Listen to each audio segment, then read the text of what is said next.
Kedua orang itu pun kemudian memutuskan untuk berada di kota raja. Dengan cara yang paling samar, mereka selalu bertanya kepada Maesa Bungalan pada orang-orang yang dijumpainya di warung-warung atau di tempat-tempat yang banyak dikunjungi orang. Demikian samarnya sehingga tidak seorang pun yang mencurigainya. Namun keterangan yang mereka dengar ternyata telah mengecewakan mereka. Maesa Bungalan sudah agak lama tidak kelihatan di kota raja, berkata salah seorang prajurit yang kebetulan bertemu dan bersama-sama berada dalam satu tempat berhentian dengan kedua orang petugas Sandi Mpu Baradatu. Apakah ia sedang bertugas? Resminya, Maesa Bungalan bukanlah sedang bertugas, karena ia sekedar ingin mengadakan perjalanan keliling dengan Senopati Agung Singosari Maesa Agni. Kedua orang itu mengerutkan keningnya, namun mereka pun kemudian mengangguk-angguk. Setelah keduanya berpisah dengan prajurit itu, maka salah seorang pun berkata, Maesa Bungalan sedang dalam perjalanan perburuan, tapi ia tidak akan menemukan orang-orang berilmu hitam di sarangnya. Mpu Baradatu pun tidak. Bahkan ia tidak akan mendapat jejaknya sekalipun. Yang lain menarik napas, namun kesimpulan mereka adalah bahwa mereka harus meninggalkan kota raja dan mencari keterangan tentang Ninggotadi. Salah seorang dari mereka akan kita selesaikan lebih dahulu. Jika kali ini kita tidak dapat menjumpai Maesa Bungalan, maka kita harus mempergunakan waktu ini sebaik-baiknya. Kita akan mencari keterangan tentang Ninggotadi. Setelah beberapa hari keduanya berada di kota raja dan tidak berhasil mendapat keterangan tentang Maesa Bungalan, maka mereka pun segera meninggalkan kota raja itu. Bahkan salah seorang dari mereka masih sempat berkata, mudah-mudahan perjalanan Maesa Bungalan pada suatu saat bertemu dengan orang-orang kita yang langsung dapat menyelesaikannya. Tapi yang lain menggeleng katanya, tidak mungkin kecuali jika segelar sepapan. Namun dalam pada itu selagi keduanya dalam perjalanan mencari keterangan tentang Ninggotadi, tiba-tiba mereka telah dikejutkan oleh peristiwa yang sama sekali tidak diharapkan. Dalam perjalanan di sebuah pedukuhan, kedua orang itu dikejutkan oleh sikap yang curiga. Bahkan beberapa orang laki-laki telah mengerumuninya dengan senjata di tangan. Kau berani masuki pedukuhan di siang hari? Teriak seorang yang bertubuh kekar. Apakah kau memang merasa terlalu kuat untuk melawan kami? Kalian memang dapat mengalahkan 10 orang sekaligus, tapi sekarang kami tidak hanya berjumlah 10. Kedua orang itu termangu-mangu. Namun salah seorang dari mereka pun bertanya, apakah sebenarnya yang telah terjadi di sini? Kami baru saja sekali ini menginjakkan kaki di pedukuhan ini. Kalian tentu akan ingkar, tapi perampokan itu telah terjadi tidak hanya sekali. Memang sekali di pedukuhan ini, tapi beberapa kali di pedukuhan tetangga. Bahkan ketika sekelompok perunda menjumpai kalian, maka kalian telah membunuh lebih dari 5 orang di antara mereka. Kedua orang itu termangu-mangu, namun kemudian katanya, Kisanak, kalian salah paham, tapi hal itu dapat kami mengerti. Cobalah, beri kami kesempatan jika perampokan itu terjadi lagi di pedukuhan ini, dan aku tidak dapat menangkap mereka, maka biar aku digantung di regol pedukuhan ini. Jangan mencari kesempatan untuk meloloskan diri. Percayalah, kalian harus percaya akan niat baik kami. Karena kami sebenarnya adalah petugas Sandi dari Singosari. Seandainya kalian tidak percaya, maka kalian pun tidak akan mampu berbuat apa-apa atas kami. Karena kami mampu tidak hanya membunuh 10 orang sekaligus. Sebagai prajurit pilihan yang dipercaya untuk melakukan tugas Sandi, kami dapat melawan dan membunuh seluruh penghuni pedukuhan ini dengan cara kami. Meskipun kami hanya berdua, keterangan ini hanya aku berikan justru karena telah terjadi salah paham, karena sebenarnya lah tugas kami bersifat Sandi. Orang-orang itu termangu-mangu, nampak keraguan-raguan membayang di setiap wajah. Bahkan beberapa orang saling berpandangan dan bertanya-tanya di dalam hati tentang kedua orang yang mengaku petugas sandi dari Singosari itu. Selagi orang-orang itu kebingungan, maka salah seorang dari mereka bertanya, "Apakah kata-kata kalian dapat kami percaya? Kami akan membuktikan. Kami akan tinggal di sekitar daerah ini untuk beberapa hari. Jika terjadi perampokan itu lagi, kami akan mencoba menyelesaikan menurut cara kami. Agar kalian tidak mencurigai kami, maka biarlah kami tinggal di tempat yang langsung dapat kalian awasi setiap saat." Berapa orang mengangguk-angguk, lalu salah seorang berkata, "Baiklah, tinggallah di Banjar. Terima kasih, tapi aku berharap di setiap pedukuhan disediakan alat-alat yang dapat memberikan isyarat, kentongan misalnya, atau panah sendaren, sehingga jika terjadi sesuatu, kami akan dapat segera datang. Ya, kami akan menghubungi setiap pedukuhan di sekitar tempat ini. Tapi ingat, jangan seorang pun dari pedukuhan lain yang mendengar bahwa aku di sini. Jika kehadiranku di sini dengar oleh orang lain dan kemudian merambat sampai ke telinga para penjahat itu, maka mereka tentu tidak akan melakukannya lagi, sehingga aku tidak akan berhasil menangkapnya." Demikianlah keduanya kemudian ditempatkan di Banjar Pedukuhan. Mereka mendapat pelayanan yang baik dari orang-orang di pedukuhan itu. Mereka mendapat minum dan makan secukupnya, karena setiap orang menganggap bahwa keduanya adalah prajurit-prajurit sandi dari Singosari. Mudah-mudahan orang-orang yang melakukan kejahatan itu bukan orang-orang dari gerombolan yang sudah dikuasai oleh Empu Baradatu itu, berkata salah seorang dari kedua orang itu. "Bagaimana kalau demikian? Justru kita menjadi semakin sulit. Tetapi seperti pesan Empu Baradatu, untuk sementara kita jangan mengundang persoalan yang akan dapat menghadapkan kita langsung pada prajurit-prajurit Singosari. Karena itu jika mereka tidak mau menurut perintah kami, maka menjadi kewajiban kami melaksanakan perintah Empu Baradatu." Yang lain mengangguk-angguk. Empu Baradatu memang sedang membatasi diri, seperti juga yang ternyata dilakukan oleh Linggopati.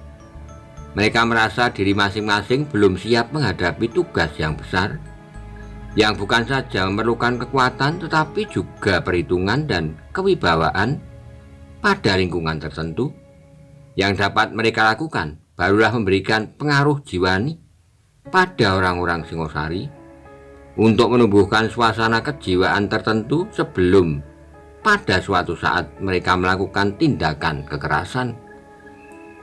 Karena itu maka mereka tidak boleh menumbuhkan kekecewaan apalagi kebencian dari rakyat Singosari.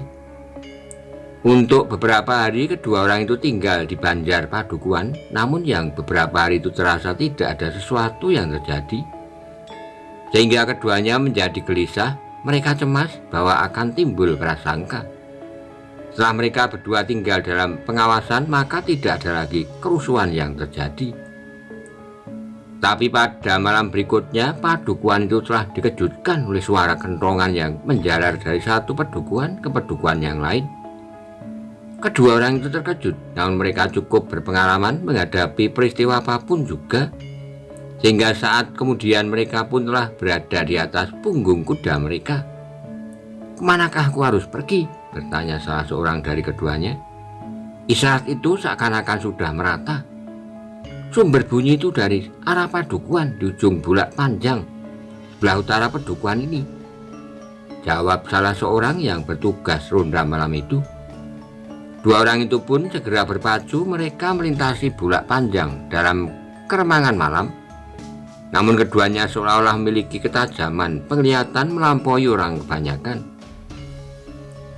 Ketika keduanya sampai di padukuhan yang baru saja mengalami perampokan, maka ia pun segera mendapat keterangan bahwa perampokan itu telah menghilang menuju ke hutan kecil di sebelah utara padukuhan itu.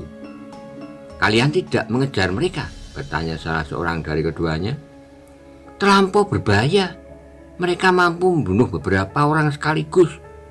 Bukankah kalian terdiri dari banyak laki-laki? Dalam pengejaran kami akan terpencar." Keduanya tidak bertanya lebih banyak lagi. Salah seorang dari keduanya berkata, "Aku akan mencoba menangkap mereka jika aku masih sempat menemukan." Mereka belum terlalu jauh dan mereka tidak mempergunakan kuda. Justru karena itu, mereka akan sempat menyusup ke jalan setapak dan barangkali sepanjang pematang. Namun keduanya masih juga ingin mencoba. Mereka maju kuda mereka di tengah-tengah bulak berikutnya, menyusur jalan kecil yang menuju ke hutan. "Mudah-mudahan kita dapat menemukan mereka," desis salah seorang dari keduanya. Baru kemudian setelah kedua orang itu hilang dalam gelapnya malam, salah seorang dari mereka yang berkerumun itu bertanya, "Siapakah kedua orang berkuda itu?" Tiba-tiba saja pertanyaan itu telah mengejutkan setiap orang yang sedang berkumpul itu. Bahkan salah seorang dari mereka berkata, "Apakah kedua orang itulah yang telah merampok di rumah saudagar ternak itu?" "Ya, mereka juga berdua. Jika demikian, kita sudah dikelabuinya." Tapi salah seorang dari mereka menyaut, "Aku yakin bukan mereka. Aku melihat kedua orang perampok itu dengan tenang keluar dari rumah saudagar itu, dan keduanya bukannya penunggang-penunggang kuda yang baru saja lewat itu. Bukan menurut bentuk tubuhnya dan bukan pula menurut pakaiannya." Yang lain mengerutkan keningnya. Lalu salah seorang dari mereka berkata, "Ya, agaknya memang bukan. Menilik sikapnya, keduanya tidak sedang membohongi kita. Keduanya benar sedang berusaha mencari perampok-perampok itu." Meskipun orang-orang yang berkerumun itu masih tetap ragu-ragu, namun mereka tidak dapat berbuat lain kecuali menunggu perkembangan keadaan selanjutnya. Dalam pada itu kedua orang berkuda itu berpacu terus mengikuti jalan ke hutan. Mereka masih tetap berharap untuk menemukan kedua perampok itu sebelum mereka hilang di dalam lebatnya daun hutan di waktu malam. Ternyata bahwa kedua orang yang telah melakukan perampokan itu berjalan seenaknya menuju ke hutan seperti yang diduga. Keduanya sama sekali tidak merasa cemas bahwa orang-orang pedukuhan akan mengejarnya. Keduanya yakin bahwa orang-orang di sekitar pedukuhan itu telah pernah mendengar bahwa kedua orang perampok itu mampu membunuh 10 orang sekaligus dalam satu arena perkelahian. Tapi keduanya mengerutkan kening ketika mereka mendengar derap kaki kuda menyusul mereka. Sejenak mereka termangu-mangu. Namun kemudian salah seorang dari keduanya berkata, "Apakah kita akan bersembunyi?" Yang lain termangu-mangu jenak, katanya kemudian dalam keraguan-raguan, "Siapakah yang telah berani menyusul kita? Mungkin berbau pedukuhan atau orang yang mereka undang khusus untuk menghadapi kita. Biarlah mereka sadar dengan siapa mereka berhadapan. Jadi kita tidak menghindar. Kita akan membunuh orang-orang berkuda itu agar tidak lagi ada orang yang berani menghalang-halangi kita di hari berikutnya." Kawannya menarik napas dalam-dalam ketika mereka berpaling. Maka mereka melihat bayangan 2 ekor kuda yang beriringan mendekati mereka. "Mereka telah dekat," desis salah seorang dari kedua orang yang sedang berjalan itu. Tiba-tiba saja orang berkuda itu menarik kekang kudanya yang seorang dari keduanya yang berada di depan bahkan segera meloncat turun. Dengan ragu-ragu ia bertanya, "Kisanak, apakah Kisanak menyadari mengapa kami berdua menyusul sampai ke tempat ini?" Salah seorang dari kedua orang perampok itu langsung menjawab sambil mengadahkan dadanya, "Kami mengerti. Bukankah kalian ingin menangkap 2 orang perampok?" "Ya, kami memang akan menangkap kalian berdua jika kalian berdua memang perampok-perampok itu." Hampir berbareng keduanya tertawa. Salah seorang dari keduanya menjawab, "Apakah kalian terlampau yakin bahwa kalian akan dapat melakukannya? Kami akan mencoba. Daerah ini biasanya tidak pernah dijamah oleh kejahatan. Ini tiba-tiba saja kalian telah membuat daerah ini menjadi gelisah dan ketakutan." Keduanya tertawa katanya, "Sudahlah, itu sudah menjadi nasib daerah ini. Siapakah kalian berdua?" Dua orang yang sudah turun dari kuda itu saling berpandangan sejenak. Baru kemudian salah seorang menarik napas sambil berkata, "Apakah kalian berdua ingin mengenal kami? Baiklah, kami datang dari ujung bukit di kaki bintang silang di bawah ujung bintang Waluku." Tiba-tiba saja kedua orang perampok itu terkejut bukan buatan. Bahkan salah seorang dari mereka bergeser surut. "Nah, apakah kalian berdua mengenal kami?" Keduanya tidak segera dapat menjawab, tetapi nampak kegelisahan yang mencekam. "Menilik gelagat, kalian mengenal kami setelah kami memperkenalkan diri. Karena itu maka kami pun telah mengenal kalian. Kalian tentu akan menyebut diri kalian seperti aku menyebut diriku." Keduanya masih terdiam, tapi keringat dingin mulai membasahi punggung mereka. "Sudahlah, sebut sajalah apakah kalian datang dari gerombolan serigala putih atau macan kumbang?" Keduanya tidak segera menjawab. Kami tahu bahwa kedua gerombolan yang sudah berada di bawah pimpinan Empu Baladatu itu mendapat tugas seperti yang harus aku jalankan, tetapi tidak untuk merampok dan menimbulkan kekacauan yang lain. Sebab dengan demikian berarti akan mengundang persoalan dengan prajurit-prajurit Singosari. Itulah sebabnya kami segera menghubungi kalian sebelum terlambat. Kedua orang yang telah merampok itu termangu-mangu. Bahkan perasaan cemas mulai merayapi jantung. Mereka sadar bahwa mereka berhadapan dengan pemimpin yang tidak dapat membiarkan mereka merajuk. Dan kemudian memanjakan yang mereka hadapi adalah orang yang mendapat tugas dari Empu Baladatu untuk menjalankan tugas yang keras dan sama sekali tanpa pertimbangan kebijaksanaan. "Cepatlah, sebutlah apakah kalian berasal dari gerombolan serigala putih atau macan kumbang. Kami tidak akan mengambil sikap apapun juga. Kami hanya akan mengantar kalian kembali ke Padepokan. Karena kami tidak mendapat tugas untuk mengambil tindakan apapun terhadap kalian. Tapi karena yang kalian lakukan itu membahayakan kedudukan kita semuanya, maka kami merasa perlu untuk mengambil langkah-langkah pengamanan." Dua orang yang telah merampok itu masih termangu-mangu sehingga keduanya masih belum mengambil sikap apapun juga. "Cepatlah, mengapa kalian ragu-ragu?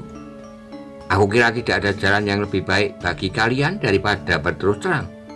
Dengan demikian pimpinan kalian akan dapat mempertimbangkan pengampunan. Tapi jika kalian berkeras kepala, maka mungkin sekali kalian akan mendapat hukuman yang paling berat sekalipun. Karena menurut kepercayaan kita semuanya, tidak ada larangan untuk mengorbankan seseorang pada saat upacara penyerapan ilmu itu, meskipun dari kalangan sendiri." Terasa bulu tengkuk kedua perampok itu bagaikan berdiri. Ancaman itu membuat dada keduanya benar-benar bergetar.